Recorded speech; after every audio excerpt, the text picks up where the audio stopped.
الحمد لله نحمده ونستعينه ونستغفره ونعوذ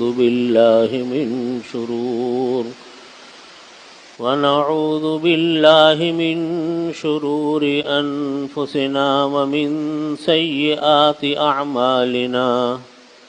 من يهده الله فلا مضل له ومن يضلله فلا هادي له. وأشهد أن لا إله إلا الله وحده لا شريك له. وأشهد أن سيدنا وسندنا ومولانا محمدا عبده ورسوله. وقال الله تعالى: يا أيها النبي إنا أرسلناك شاهدا ومبشرا ونذيرا وداعيا إلى الله بإذنه وسراجا منيرا. صدق الله مولانا العظيم وصدق رسوله النبي الكريم، ونحن على ذلك من الشاهدين والشاكرين، والحمد لله رب العالمين.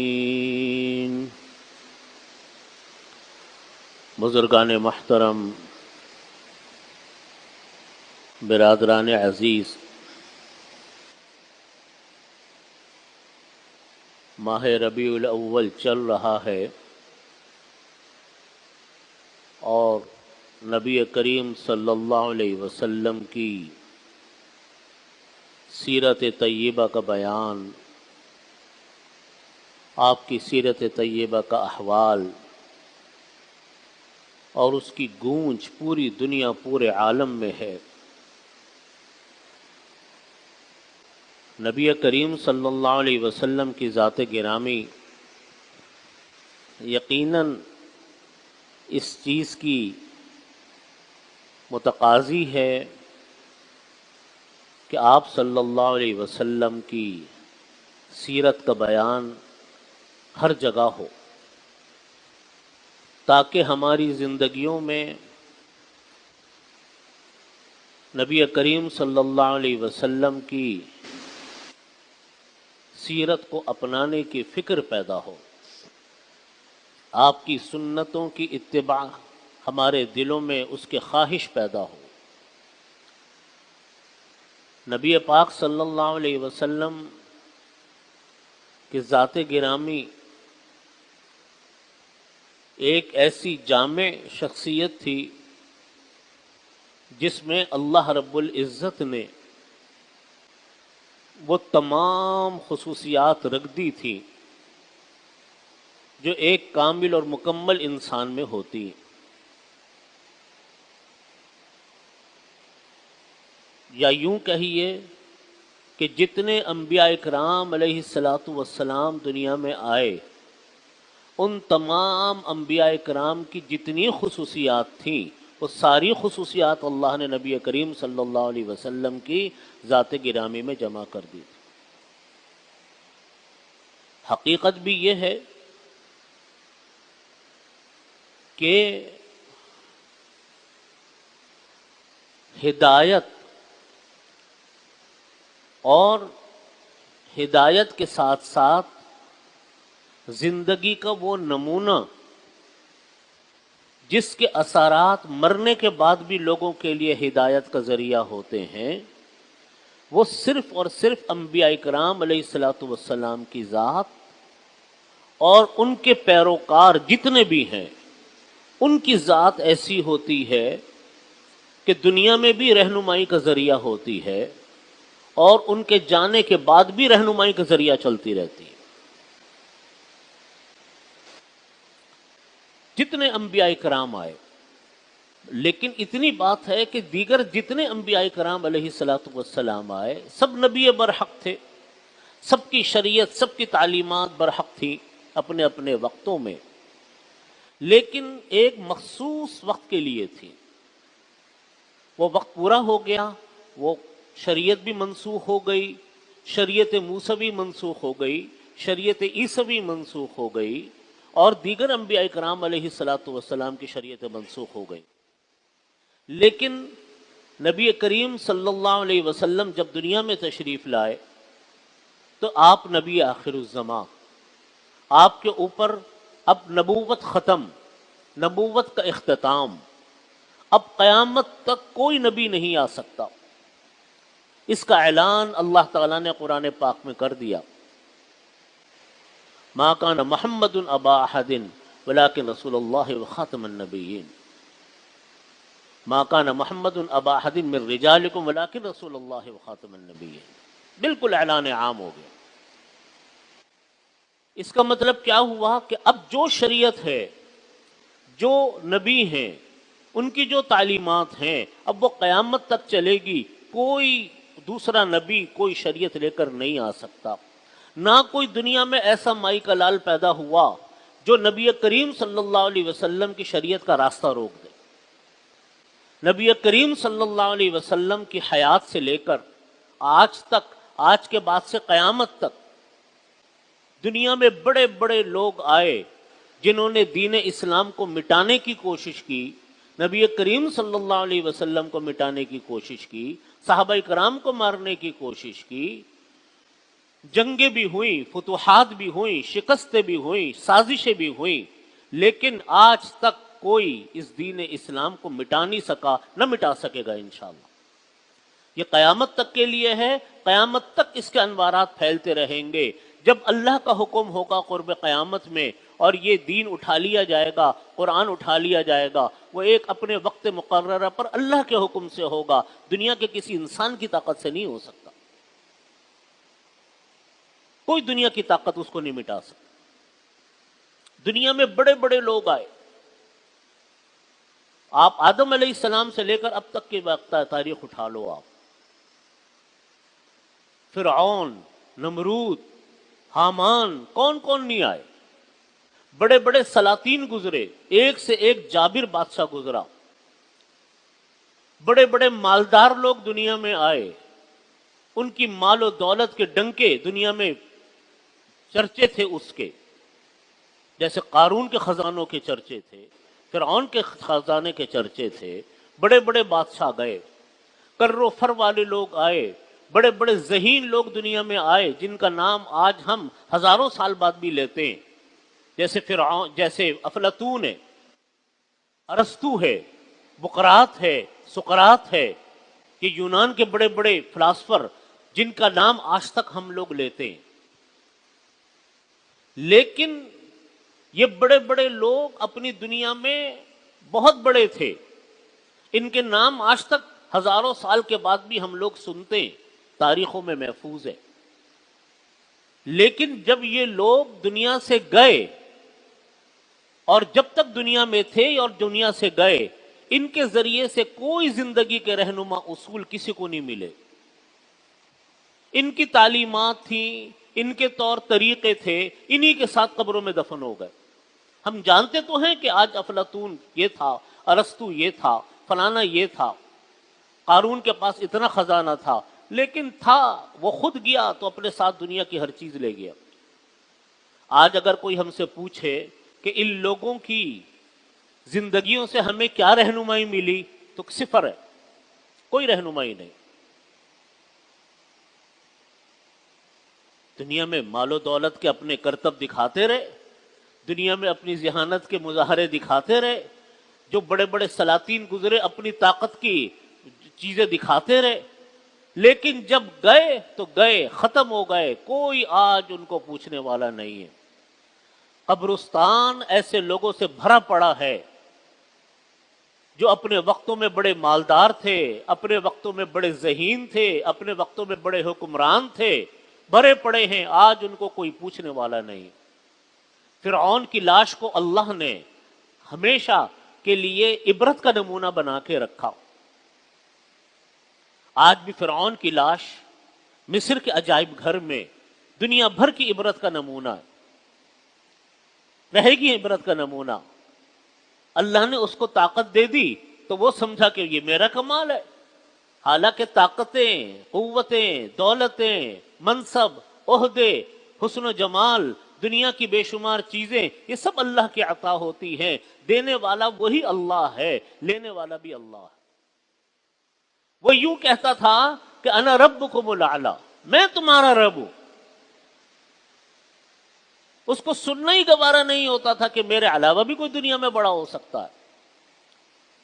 لیکن وہ فرعون جو جس کی وَلَأُصَلِّبَنَّكُمْ عَلَى جُذُوعِ النَّخْلِ یہ دھمکی دی اس نے، فرعون نے ان جادوگروں کو جو حضرت موسیٰ علیہ السلام کے مقابلے میں لڑنے کے لیے آئے تھے، اور انہوں نے بھی اپنی رسیاں پھینکی اور وہ اژدہے بنے، اور جب حضرت موسیٰ علیہ السلام کی لاٹھی نے ان کے اژدہوں کو کھا لیا تو جادوگر تھے سمجھ گئے کہ یہ اللہ کا نبی ہے، یہ کوئی جادو نہیں ہے۔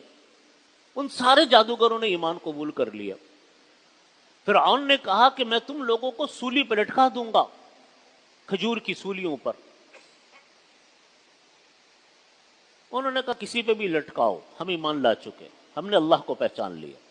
فرعون اتنا ظالم تھا کہ اس کی جذوع نخل کی، کھجور کی ٹہنیوں کی، کھجور کے جو تنے ہوتے تھے، ان تنوں سے اس کی پھانسیاں ہوتی تھیں، وہ بڑی مشہور پھانسی تھی اس کی۔ وہ یہ کرتا تھا کہ دو کھجور کے درخت قریب قریب ہوتے تھے، ان کے تنوں کو یوں آپس میں کراس بنا کر ان کو رسی سے باندھ دیتا تھا۔ تو جس کو پھانسی دینی ہوتی تھی وہ اس تنے پر لایا جاتا، ایک ہاتھ ایک پیر ایک تنے سے باندھا جاتا اور دوسرا ہاتھ اور دوسرا پیر دوسرے تنے سے باندھا جاتا، اور اس کو پھر وہ کھول دیتا تھا۔ تو انسان جب وہ تنے اپنی جگہ پر یوں واپس جاتے تھے تو اس کی جسم کے دو ٹکڑے ہو جاتے تھے، پھٹ جاتا تھا وہ۔ یہ اس کی بڑی خوفناک سزا تھی فرعون کی، جس کو اس نے دھمکی دی تھی کہ وَلَأُصَلِّبَنَّكُمْ عَلَى جُذُوعِ النَّخْلِ، جس کو قرآن کریم میں فرمایا اللہ رب العزت۔ اتنے بڑے بڑے نامور لوگ، لیکن جب دنیا سے گئے کوئی رہنمائی نہیں، کوئی ہدایت نہیں، دنیا کے لیے کوئی اصول نہیں، نہ کوئی کشش ان کی شخصیت میں۔ کشش کی چیز وہ صرف اور صرف انبیاء کرام علیہ الصلوۃ والسلام، راہ ہدایت، طور طریقے وہ صرف انبیاء کرام علیہ الصلوۃ والسلام کے، اور نور پھیلانے والے، انسانوں کو ہدایت دینے والے، انسانوں کے لیے رہنما اصول وہ صرف کس کی شخصیت؟ وہ صرف انبیاء کرام علیہ الصلوۃ والسلام کی شخصیت۔ ہمارے لیے نبی کریم، ہم امتی ہیں نبی کریم صلی اللہ علیہ وسلم کے، ہمارے لیے ہدایت کا سرچشمہ قرآن، اور ہمیں قرآن پہنچانے والے نبی کریم صلی اللہ علیہ وسلم اور ان کی سیرت طیبہ، ان کی احادیث مبارکہ، یہ ہمارے لیے راہ ہدایت۔ آپ صلی اللہ علیہ وسلم کی تعلیمات، آپ صلی اللہ علیہ وسلم کی سیرت طیبہ، آپ کے ماننے والے سب سے امت کے سب سے نیک لوگ صحابہ کرام، جس کے بارے میں فرمایا نبی کریم صلی اللہ علیہ وسلم نے اصحابی کالنجوم بأیہم اقتدیتم اہتدیتم، میرے صحابہ تو ستاروں کے مانند ہیں، جس کی اقتدا کرو گے ہدایت پا جاؤ گے۔ خیر القرون قرنی، بہترین لوگ میری امت کے لوگ، میرے زمانے کے لوگ، صحابہ کرام رضی اللہ عنہم اجمعین، تابعین اور تبع تابعین، یہ بہترین میری امت کے لوگ۔ ان کی آپ یہ جو لوگ ہیں یہ بھی تو نبی کریم صلی اللہ علیہ وسلم کے طور طریقوں پر ہیں۔ ان کا طریقہ، ان کی سیرت، ان کے اقوال، ان کی زندگیاں، یہ ہمارے لیے اس وقت سے لے کر آج تک رہنما۔ یہ چلے گئے دنیا سے، نبی پاک صلی اللہ علیہ وسلم بھی دنیا سے پردہ فرما گئے، صحابہ کرام رضی اللہ عنہم بھی رخصت ہو گئے، تابعین تبع تابعین بھی رخصت ہو گئے، لیکن ان کی زندگیوں کا نور آج تک ہم تک پہنچ رہا ہے۔ ان کے اقوال، ان کی باتیں، ان کی چیزیں، ان کی کتابیں، ان کی سیرت، ان کی روایات، آج تک ہم اسی سے رہنمائی حاصل کرتے ہیں، یہی بنیاد ہے۔ تو دیکھو فرق کیا ہوا، بڑے تو مالدار بھی بنے، بڑے تو سیاستدان بھی بنے، بڑے تو تاجر بھی بنے، بڑے تو حکمران بھی بنے، لیکن جب انہوں نے طور طریقے اللہ کے اپنائے نہیں، اپنے کر و فر اور اپنی زندگیوں میں رہے اور اپنی زندگیوں میں مست رہے، تو خود ختم، ان کی سب چیزیں ختم، کوئی ذریعہ ان کا ہم تک نہیں پہنچتا۔ لیکن دوسری طرف صحابہ کرام رضی اللہ عنہم اجمعین، ان کے ماننے والے تابعین، تبع تابعین، ان سے لے کر آج تک اس زمانے میں ہم موجود ہیں، ہمارے بعد آنے والے لوگ، ان سب کے لیے رہنما وہ تمام لوگ ہیں جنہوں نے طور طریقے اللہ کے نبی صلی اللہ علیہ وسلم کے اختیار کیے۔ آپ دیکھیے، فرق دیکھیے آپ، ابو جہل، ابو لہب، کتنا بڑا نام دنیا کے اعتبار سے، رؤسائے مکہ، رؤسائے قریش، دولت بے تحاشا، اتنے بڑے سردار کہ لوگوں کی گردنیں جھکتی تھی ان کے سامنے، لیکن قرآن کریم میں بد دعا دی جا رہی ہے، تبت یدا ابی لہب وتب، آپ کے خاندان کے لوگ تھے۔ آپ صلی اللہ علیہ وسلم نے غزوہ بدر کے موقع پر فرمایا کہ کون ہے جو ابو جہل کی گردن میرے سامنے لے کر آئے گا؟ آپ کے خاندان کے لوگ تھے، لیکن جب دنیا سے گئے آج کوئی نہیں ان کو جانتا کون تھا ابو جہل، کون تھا ابو لہب۔ نام آیا تو برائی کے ساتھ آیا، نام آیا تو بد دعا کے ساتھ آیا۔ کہاں گئی ان کی دولت، کہاں گیا ان کا منصب، کہاں گئی ان کی سرداری، کہاں گئے وہ بڑے بڑے سردار اپنے زمانے کے، سب مر مٹ گئے، ختم ہو گئے۔ لیکن بلال حبشی رضی اللہ عنہ، جن کے پاس کچھ بھی نہیں تھا، غلام تھے، کچھ بھی نہیں تھا، رنگت بھی کالی تھی، ظاہری طور پر کوئی حسن و جمال نہیں تھا، موٹے موٹے ہونٹ تھے، رنگت کالی تھی، لیکن اللہ کے نبی صلی اللہ علیہ وسلم کی معیت نصیب ہوئی، آپ کو صحابیت کا شرف ملا، ایمان کی دولت ملی، تو آج دنیا ان بلال حبشی رضی اللہ عنہ کو، جن کے پاس دنیا کی کوئی چیز نہیں ہوتی تھی، غلام تھے، ان کا نام اس عقیدت و احترام سے لیتے ہیں کہ آنکھوں میں آنسو آ جاتے ہیں ہمارے جب ان کا نام لیتے ہیں۔ حضرت بلال حبشی رضی اللہ عنہ کا مزار آج دمشق میں، مدینہ طیبہ سے چلے گئے تھے۔ جب نبی کریم صلی اللہ علیہ وسلم کا وصال ہوا تو فرمانے لگے میرا مدینہ طیبہ میں دل نہیں لگتا، میں نہیں رہ سکتا مدینہ طیبہ میں، مدینہ طیبہ سے چلے گئے تھے۔ مزار حضرت بلال حبشی کا آج دمشق میں، بڑے بڑے بادشاہ یہ تمنا کرتے تھے کہ جس حضرت بلال کے قدموں میں ہمیں جگہ مل جائے، قبر ہماری وہاں بن جائے۔ یہ دیکھیے سلمان فارسی، فارس سے آئے ہوئے، بالکل کچھ نہیں دنیاوی اعتبار سے، لیکن ان کا نام، ان کی تعلیمات آج ہمارے تک زندہ ہیں۔ اذان بلالی آج زندہ ہے، حضرت سلمان فارسی رضی اللہ عنہ کی تعلیمات آج تک ہم تک پہنچی ہوئی ہیں۔ فرق کیا نکلا؟ فرق نکلا کس چیز کا؟ کہ جس نے اتباع کی اللہ کے نبی صلی اللہ علیہ وسلم کی، جس نے سیرت اختیار کی نبی کریم صلی اللہ علیہ وسلم کی، جس نے سنت اختیار کی نبی کریم صلی اللہ علیہ وسلم کی، جس نے ان کے اقوال سے راہ ہدایت لی، ان کی ذات دنیا میں بھی ہدایت کا ذریعہ ہے، دنیا میں بھی رہنمائی کا ذریعہ ہے، اور ان کے انتقال کے بعد صدیاں بیت جائیں گی لیکن ہدایت کا ذریعہ ہے۔ ان کے مرنے کے بعد، ان کے انتقال کے بعد، ان کی شخصیت کا نور پھر بھی پھیلتا رہے گا، پھر بھی پہنچتا رہے گا ان کو۔ ان کے لیے وہ صدقہ جاریہ، اتنا بڑا صدقہ جاریہ، آپ اندازہ کیجئے کہ آج ان کو انتقال کیے ہوئے کتنی زمانے ہو گئے، لیکن ان کی روایات، ان صحابہ کرام رضی اللہ عنہم کی روایات آج بھی ہم پڑھ کر ہدایت حاصل کرتے۔ پھر چلو صحابی تو بہت بڑی چیز ہے، صحابیت تو بہت بڑا شرف ہے، دنیا کا سب سے بڑا شرف نبوت کے بعد ہے تو صحابیت ہے، لیکن ان کے ماننے والے جنہوں نے ان طریقوں کو لیا، کسی نے کوئی تصنیف کی، کسی نے کوئی تالیف کی، کسی نے کوئی دینی خدمت کی، وہ دنیا سے چلے گئے، لیکن ان کے انوارات ہم تک آج تک ہدایت کا ذریعہ پہنچ رہے ہیں۔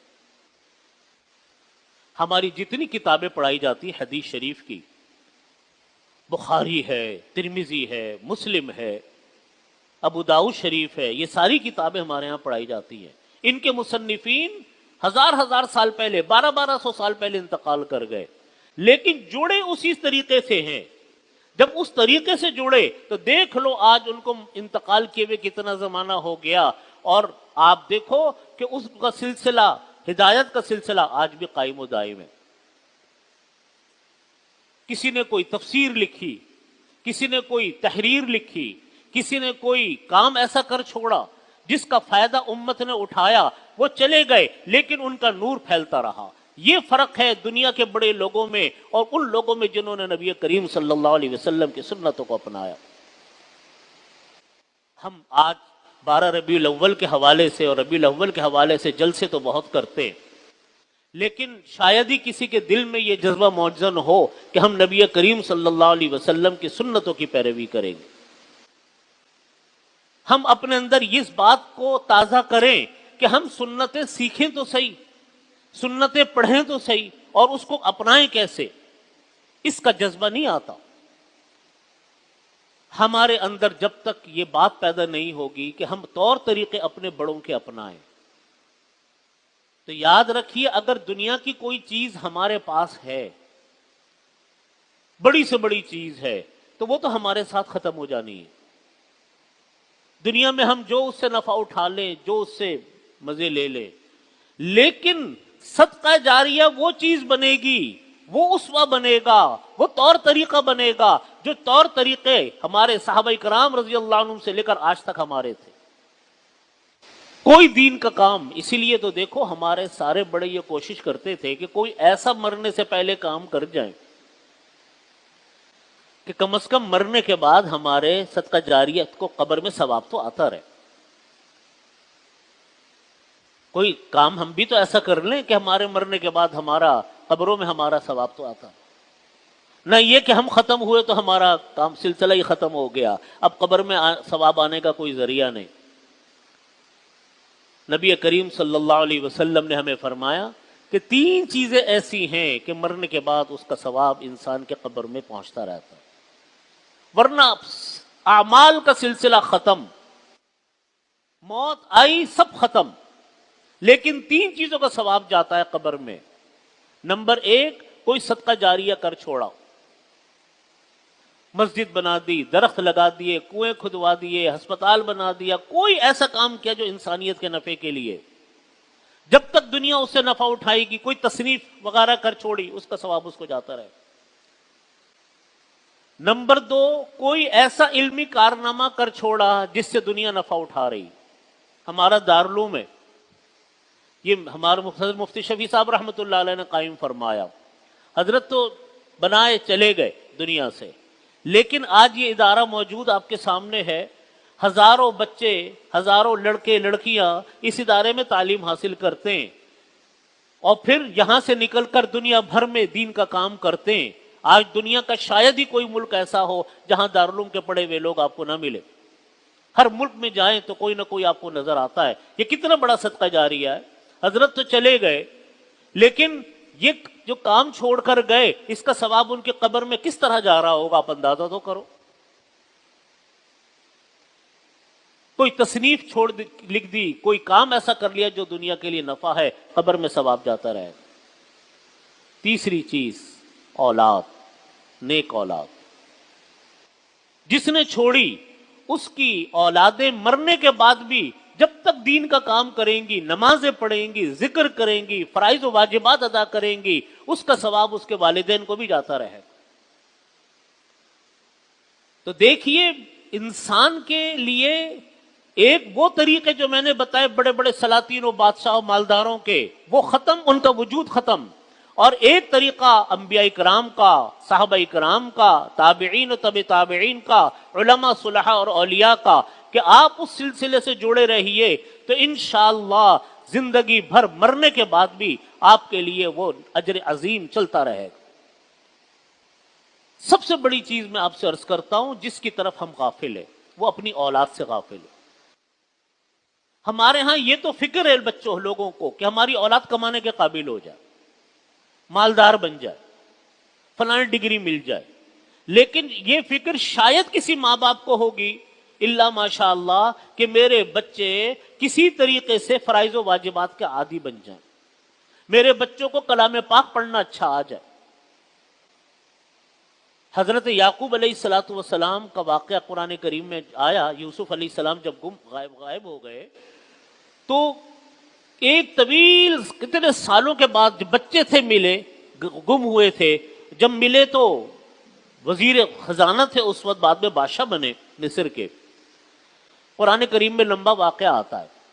جب حضرت یعقوب علیہ السلام اپنے بیٹے کی یاد میں رو رو کے نابینا ہو گئے تھے، جب یعقوب علیہ السلام کو پتا چلا کہ یوسف مل گئے، انی لاجد ریح یوسف، انہوں نے پہلے کہا تھا کہ مجھ کو یوسف کی خوشبو آ رہی، پھر خود ہی کہنے لگے کہ تم مجھ کو کہو گے کہ بھائی میں تو ہر وقت یہی باتیں کرتا رہتا ہوں. فرمانے لگے میں یوسف کی خوشبو آ رہی ہے. پھر بھائیوں نے آ کر بتایا، بنیامین نے آ کر بتایا، قرآن کریم میں واقعات ہے کہ یوسف مل گئے. اب مجھے بتائیے ایک باپ پہلا سوال کیا کرے گا؟ ہم اللہ نہ کرے یہ آزمائش کسی انسان پر آئے، یہ تو انبیاء کرام پر اتنی بڑی آزمائشیں آتی ہیں. حضرت یعقوب علیہ السلام نے پہلا سوال یہ کیا کہ بتاؤ یوسف کی دینی حالت کیسی ہے. یہ نہیں پوچھا صحت کیسی ہے، یہ نہیں پوچھا کہ معذور تو نہیں ہو گیا، نہ ماں سر پہ، نہ باپ سر پہ، نہ کوئی دیکھنے والا، یہ چھوٹا بچہ غائب ہو گیا. پہلا سوال کیا کیا کہ دیکھو بتاؤ یوسف کی دینی حالت کیسی ہے. اب اندازہ کیجئے کہ اپنے بیٹے کی دین کی فکر کتنی تھی یعقوب علیہ الصلوۃ والسلام، کہ سر پر کوئی بڑا نہیں تھا، پتہ نہیں کن راستوں میں بھٹک گیا ہوگا. آج ہمارے ہاں کتنے گھرانے، ایک نہیں ہزاروں کی تعداد میں گھرانے وہ ہیں جو نوجوانی میں اپنے بچوں کو یورپ، امریکہ، غیر مسلم ملکوں میں بھیج کے فارغ ہو جاتے ہیں اور پلٹ کے بھی نہیں پوچھتے کہ زندگی اس کی کیسی گزر رہی ہے. بیٹا جاب لگ گئی؟ ہاں جی لگ گئی. بیٹا ڈگری مل گئی؟ ہاں ابا مل گئی. بیٹے کتنی تنخواہ ہے؟ ابا اتنے 1000 پاؤنڈ تنخواہ مل رہی ہے. بس ماں باپ خوش ہے کہ بیٹا پاؤنڈ کما رہا ہے، بیٹا ڈالر کما رہا ہے، بیٹا یورو کما رہا ہے، بیٹا تو فلانے ادارے میں جاب کر رہا ہے، اس کی تو اتنی آمدنی ہو گئی، خوش ہے اس بات کے اوپر. لیکن کیا وہ بیٹا حلال کھا رہا ہے؟ کیا وہ بیٹا کسی شراب کے باروں میں بیٹھ رہا ہے؟ کیا اس بیٹے کے تعلقات مسلمان غیر مسلم سے ہیں؟ کیا اس بیٹے نے کبھی نماز بھی پڑھی؟ کسی ماں باپ کو فکر ہوئی اس بات کی؟ کتنے گھرانے وہ ہیں جن کی اولادیں مرتد ہو چکی ہیں، جن کی اولادیں دین و ایمان سے دور جا چکی ہیں، اس لیے کہ وہ کمانے گئے تھے، پڑھنے گئے تھے، وہیں کسی سے شادی کی، ان کی اگلی نسل آج یہودی نصرانی بنی پڑی. اولادیں ضائع کر دی صرف اپنی تربیت نہ ہونے کی وجہ سے، نبی کریم صلی اللہ علیہ وسلم کی سیرت طیبہ پر عمل نہ کرنے کی وجہ سے. دنیا کمانا کوئی گناہ تو نہیں، بہت صحیح ہے اگر حلال طریقے سے کمائی جائے. نبی کریم صلی اللہ علیہ وسلم نے ترغیب دی اس کی کہ تم طلب حلال کرو، طلب کسب الحلال فریضۃ بعد الفریضہ، دیگر فرائض کے بعد رزق حلال کمانا فرض ہے، اس میں کوئی برائی کی بات نہیں. لیکن دین و ایمان قربان کر کے زیادہ کمانے کے چکر میں اپنا سب کچھ تن من دھن برباد کر ڈالا، یہ کون سا صدقہ جاریہ چھوڑا؟ اس لیے بھائی یہ سیرت طیبہ کی تعلیم اور آپ صلی اللہ علیہ وسلم کی 12 ربیع الاول کے حوالے سے اور ربیع الاول کے حوالے سے سیرت مبارکہ کی پہلی تعلیم کیا ہے کہ ہم ان طور طریقوں کو اپنائیں اپنی اولادوں کے لیے، اپنے گھر بار کے لیے، اپنے لیے، جو طریقہ کس کا ہے؟ انبیاء کرام کا ہے علیہ الصلاۃ والسلام. میں 3 باتیں آپ کے سامنے عرض کرتا ہوں. اگر ہم وہ کام کر لیں تو ہم سمجھ لیں کہ ہم نے شاید اس ربیع الاول کے مہینے میں کچھ تھوڑا سے کام کر لیا. ایک یہ ہے کہ سیرت طیبہ کا ہر شخص مطالعہ کرے. وہ کیسا مسلمان ہے جس کو سیرت طیبہ پتہ نہیں؟ اور سیرت کے موضوع پر بہت کتابیں لکھی گئی ہیں. سیرت خاتم الانبیاء حضرت مفتی محمد شفیع صاحب رحمۃ اللہ علیہ کی بڑی مختصر کتاب ہے اور بچوں کے لیے بڑی مفید ہے، وہ آپ پڑھیں، بہترین کتاب ہے، مختصر کتاب ہے. اور حضرت مولانا ادریس صاحب کاندھلوی رحمۃ اللہ علیہ کی کتاب ہے، وہ مطالعہ کریں. اور بھی سیرت کے موضوع پر کسی مستند عالم دین کی کتابیں آپ لیں، وہ پڑھیں. لیکن ہر مسلمان سیرت طیبہ کا لازمی مطالعہ کرے، چاہے 10 منٹ مطالعہ کرے لیکن لازمی کرے. یہ ہمارے ایمان کا حصہ ہے. ہمیں کیا، اگر ہمیں یہی نہیں پتا کہ ہمارے بڑوں نے کیا قربانی دی، ہم سیرت کا نام تو لیں لیکن سیرت ہی کا پتہ نہ ہو تو پتہ کیا. مکی زندگی کیسی تھی، مدنی زندگی کیسی تھی۔ دوسرے نمبر پر سنتیں سیکھیں، پڑھیں سنتوں کو۔ جب ہم پڑھیں گے نہیں تو ہمارے گھروں میں سنتیں آئیں گی کیسے؟ اس کے لیے میں آپ کو بتاتا ہوں، حضرت ڈاکٹر عبدالعلی صاحب عارفی رحمۃ اللہ علیہ کی کتاب اسوہ رسول اکرم صلی اللہ علیہ وسلم ہر انسان اپنے گھر میں رکھے، ہر آدمی اپنے گھر میں رکھے، اس کو روزانہ 5 منٹ بے شک پڑھے، ایک سنت پڑھیں چھوٹی سی لیکن پڑھیں، تاکہ ہمارے گھروں میں سنتوں کا نور پھیلے، ہم اپنی زندگیوں میں سنتوں کو اپنانے کے عادی ہوں۔ تیسری بات، اپنی اولاد کو سنت کی تعلیم، دین کی تعلیم دیں، خود بھی لیں اور اپنی اولاد کو بھی دیں۔ یاد رکھیں، ہمارے مرنے کے بعد اگر ہماری اولادوں کو یہ تعلیم ہم نے اپنی زندگیوں میں نہیں دی تو پتہ نہیں مرنے کے بعد ہماری اولادیں یا بڑے ہونے کے بعد ہماری اولادیں کس ماحول میں جاتی ہیں۔ اگر وہ اپنے سلسلے سے کٹی، اس کے قصوروار ماں باپ بھی ہوں، اس کے ذمہ دار ماں باپ بھی۔ اس لیے اپنی اولادوں پر دینی اعتبار سے خصوصی توجہ فرمائیں، یہ نبی کریم صلی اللہ علیہ وسلم کی سنت بھی ہے۔ اللہ تعالی ہم سب کو اس پر عمل کی توفیق عطا فرمائے۔ وآخر دعوانا الحمدللہ رب العالمین۔